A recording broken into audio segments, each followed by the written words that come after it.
whole stone. This piece here I'm going to show you. I'll start working out. These are, I'll take large large spalls. You can see the clamshell shape there, some of the cortex from the outside. So I try to get nice long ones. I'll use wood billets. I think I might have taken this one with my moose billet, but whether it's, and I have some real big billets of wood. I'll use some ironwood, mesquite.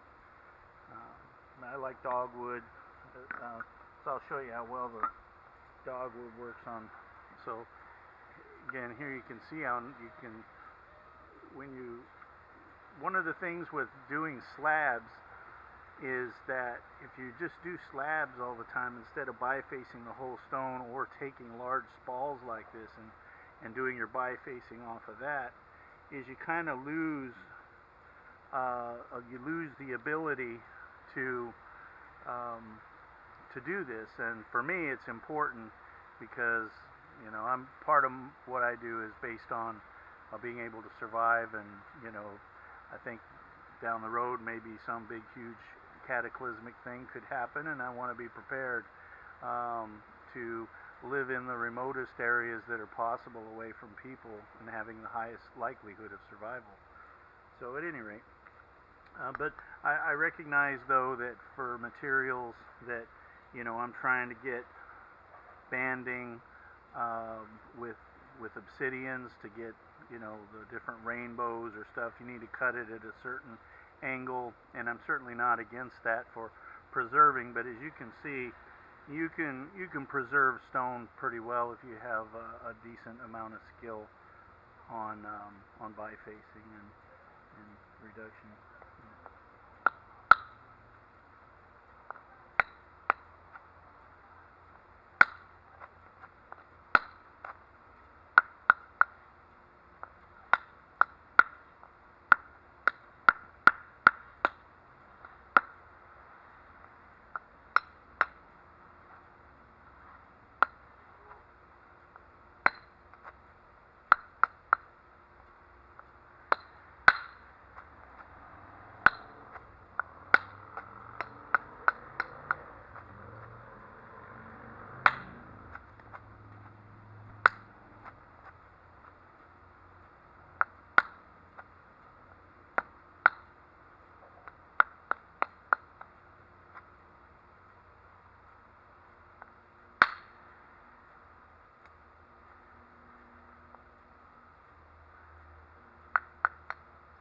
Follow this ridge, clean that off real good. You can see the nice thin flakes.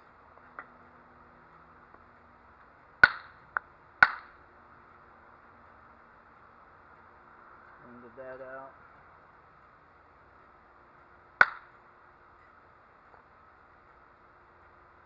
So you can see I've pretty much already got about a flat side on there. Over here, check this out.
Is rounded here, so I need to kind of come back on that a little bit.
Building some convexity here on this other side.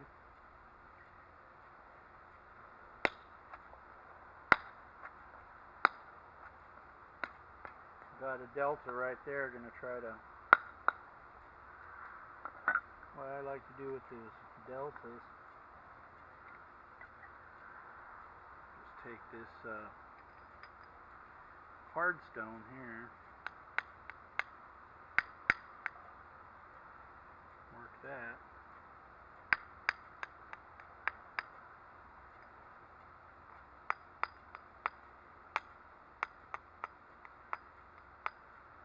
I'm just kind of pulling away.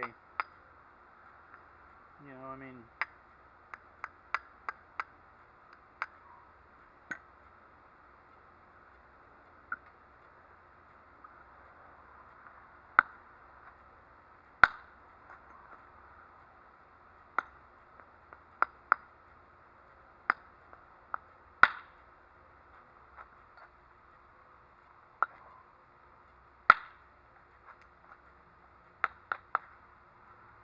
now I'm going to have to cut this ridge across here, but look, you can see this, I got this real steep ridge here and one going across here.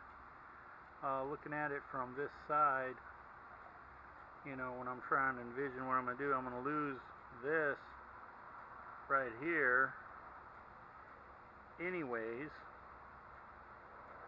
You can see right here, I'm going to lose this anyways, or I keep that and then I keep this way, and then I lose a bunch of this.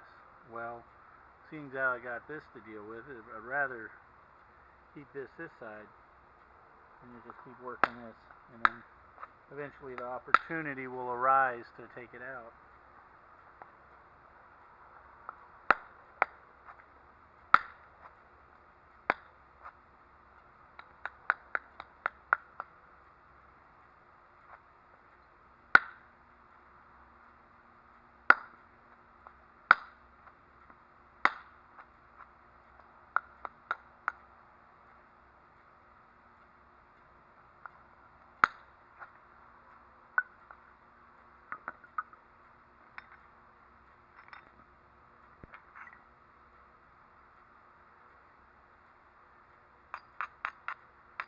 I don't braid much, but sometimes it's called for. It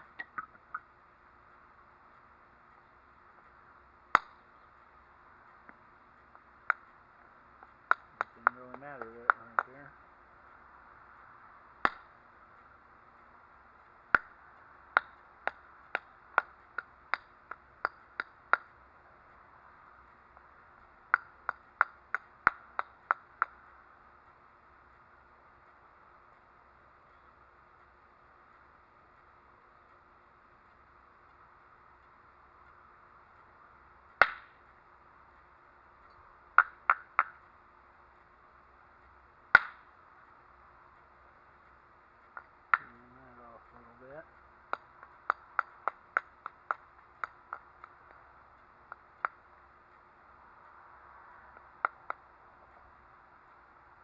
I'm going to try to peel this big piece off here.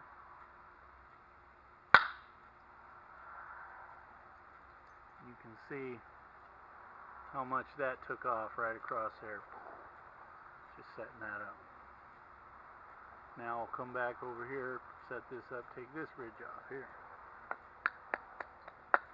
And like I've said before, you know, intuitively, this is the way that fluting, you know, came about, was just removing them ridges, and then in the end seeing the need of putting it on a shaft and gluing it on and going, okay, I'll just put a flute down the middle.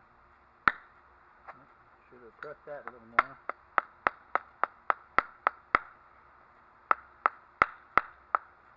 Jibber jabbering.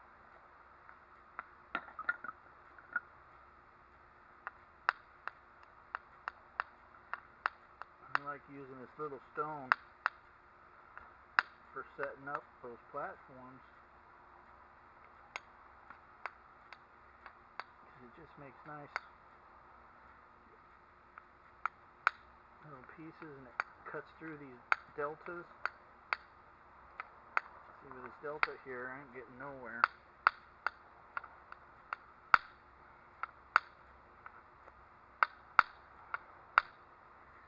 If I trap that flake, you can see it just cut that flake right off of there. I've raised this mountain peak. The way that I learned was in relation to thinking about mountain peaks and valleys, and thinking in terms of pressures like mudslides and avalanches, making it run down, and looking at it from this perspective. You know, modern day flint knapping, it's talked about in terms of ridge lines and below the center line, above the center line, these different things, and Hertzian cones and all of that I've slowly over the years had to be trying to learn to talk to other flint knappers, and I'm still not the best at it, but to convey that to other people, I had no way of relating to others.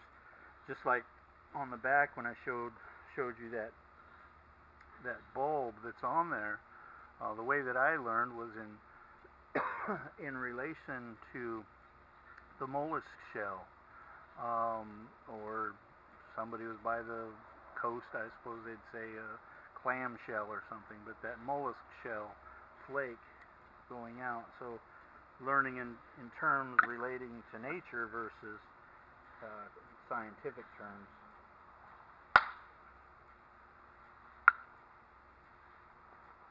And I just have one more little deal to go there. Take this shot here. I got it. You can see working this side, it easily just comes right on across. And then I finish up this other side, be easily able to take. And you can see I haven't lost much width at all.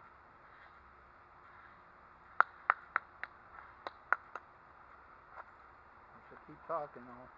I'll have opportunity to in-snap this thing.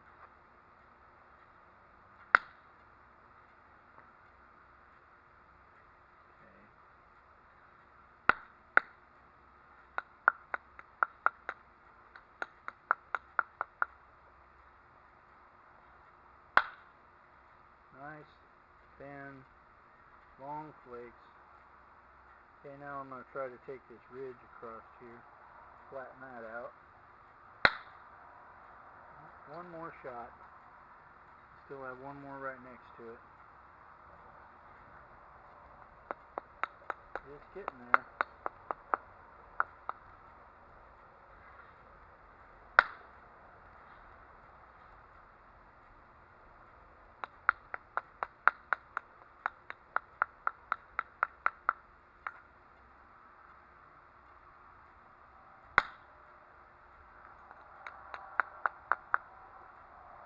Now you can see how it's starting to come about.